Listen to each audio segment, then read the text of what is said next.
drop all the 3 rings into the pool. The fastest is the winner. That is the ring race. Okay, so are you guys ready for the second round? Yes! Okay, my energy. Are you guys ready? Alright, cheers. Birds ready? Set?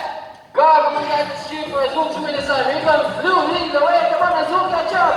Alright, what is this? Azul's picking up Blue! At the same time, what a clever play by the girls. Let's give our applause for a beautiful pair of blue macaw, Blue and Azul. Bird or raise your hand. Again, don't try to reach the bird or raise your hand. Okay, once again guys, as you may notice, most of the birds in the show are parrots. That is because parrots are highly intelligent, colorful, charismatic, and musically inclined. They have very good memories and they can remember even the smallest details. They have these well-developed brains just like ours. And they are capable of complex cognition. Let's go Blue. Blue doesn't want to fly. Let's go Blue. Go! Okay, once again guys, Blue is a blue and gold macaw. These birds are widespread in the forest and open woodlands of Bolivia, Peru, Brazil, and Paraguay. Okay, by the way guys, parrots are social beings. They love to be together with their partners, fly together in flocks, and create an activity. They can enrich with their trainers. Alright, and these birds typically feed on seeds, nuts, salts, and minerals along the riverbed.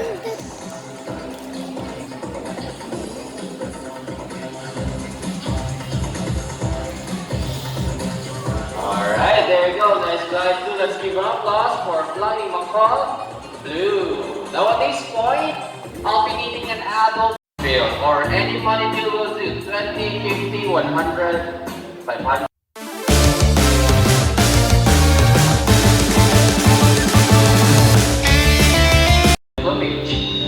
His wing-tail feathers are blue and green. That macaw has a white-naked face striped with small red feathers. The scientific name of green-winged macaw is Raptors. Say hi to them, man.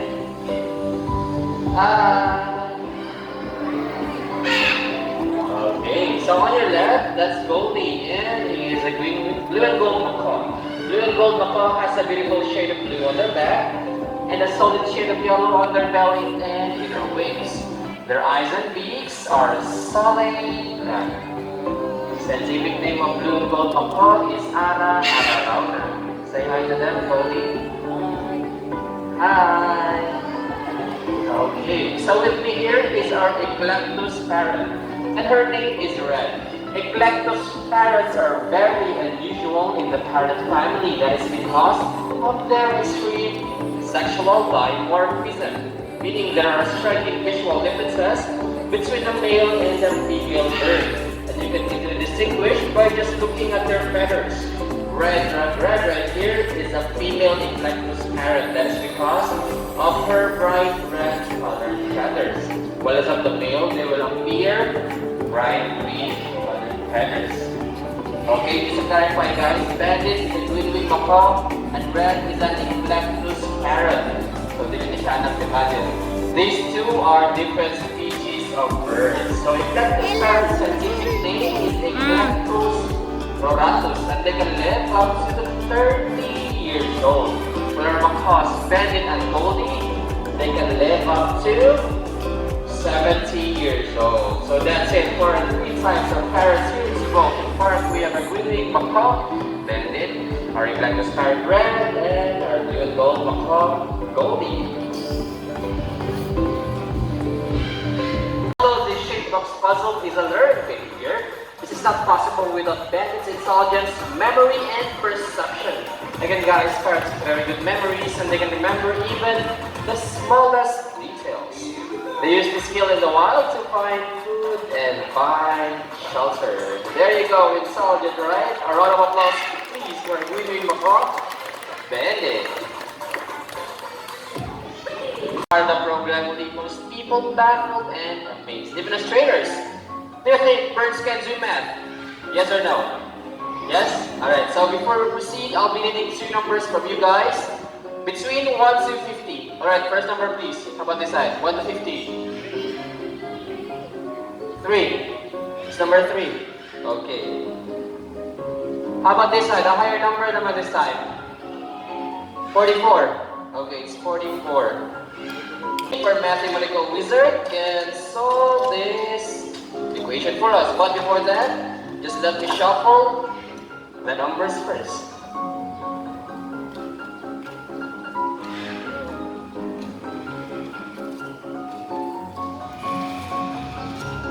Okay, the numbers has been shuffled. Let's call in our mathematical wizard, Snow. Oh, kakatu! Kakatu's scientific name is Kakatuwa moloscetis, and these birds are endemic to the Seram archipelago of eastern Indonesia. As you can see, Snow has a pinkish white colored feathers. That is why they are also called as salmon-crested cockatoos. Just like any other cockatoo species, Moluccan cockatoos are very loud birds and they can mimic almost any sound. Very distinct characteristics about cockatoos, guys. They have this crest on their head. Ganun mo umbrella sa head. That is called the crest. So mag-watch na siya if excited ang bird or happy or na-triggered siya. Madlog sila. Okay, Trainer Jen, let's now analyze the equation. It's 3 plus 44. Ready? Oh. Let's now solve the equation for us, please. Oh! Am I correct? Yes! Right,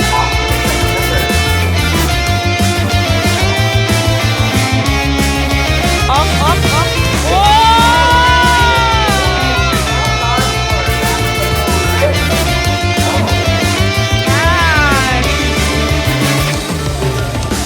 The best! Raptors. Raptor came from the Latin word rapere, meaning to seize or take by force.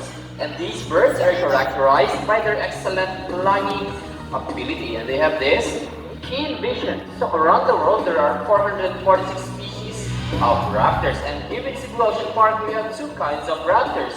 We have a Brahminic height and a Philippine Serpent Eagle. Alright, first up, let's call in our Brahminic height kingdom.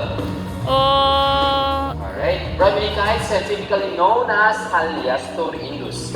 They're widespread all over the Southeast Asia, and they can be found in Bangladesh, Pakistan, and along China. They're called as redback sea eagles in Australia. Also guys, they can be found here in the Philippines, and they're locally known as Lawi or Banog in the Visayas regions. As you can see, Brahminic height have a petite, and they have this delicate body. They tend to prey on smaller animals such as insects and fish. Familiar ninyo, no? Kaya mauna siya ang logo ni Kuya Kim sa Matang Lawi. Okay, so that's it for Brahminic height kingdom. Mauna siya itawag ng larger animals such as rodents, other birds, and snakes. That is why they're also called the Serpent Eagle, because in the wild, they feed on snakes and other reptiles. The world's of birds of prey, guys. Females are usually larger than the males. That is because they're better positioned in nesting and varied behavior. Okay, so that's it for Philippine Serpent Eagle. Ready, up next. Let's go homing pigeons. There you go. Homing pigeons has an innate homing ability, meaning they can go back to their nest and mate. They also have a special sense called the magnetoreception, where they can detect the Earth's magnetic layers, foresee direction, altitude, and location. So that's it for homing pigeons. Ayun yung leader nila. Now, here in Cebu Ocean Park, we will show us how to do the proper waste disposal by following the 3 R's. It helps keep our environment clean and fresh, saves the Earth from global warming, and reduces environmental pollution. As sad to say, guys, a lot of animals are struggling their lives right now This is pollution caused by improper waste management. This does help save one of the greatest creation of God and a gift of Mother Nature. And always remember that only if we understand can we care, and only if we care can we help. And only if we help shall we be saved. See, if Brandon can do it, then why can't we? Ladies and gentlemen, we hope that you enjoyed our show. That represents you, the animals and trainers that made this show possible. We have Trainer PJ, our DJ na above there. Trainer lang sa akong pati. Okay, now we have Bandit with Trainer Jen. We have Irvin with Ricky. Muna siya among new bird. Muna siya ang Silver Crested Kakatu. Wala siya magawa sa bird show. Kaya pag pa man. That's Tweety. Abangan na ninyo guys. And my name is Alfie, your host for the show. Thank you so much for watching guys and goodbye. By the way guys, before you go, Bandit wants to say something. Let's go Bandit. Okay, so happy to all.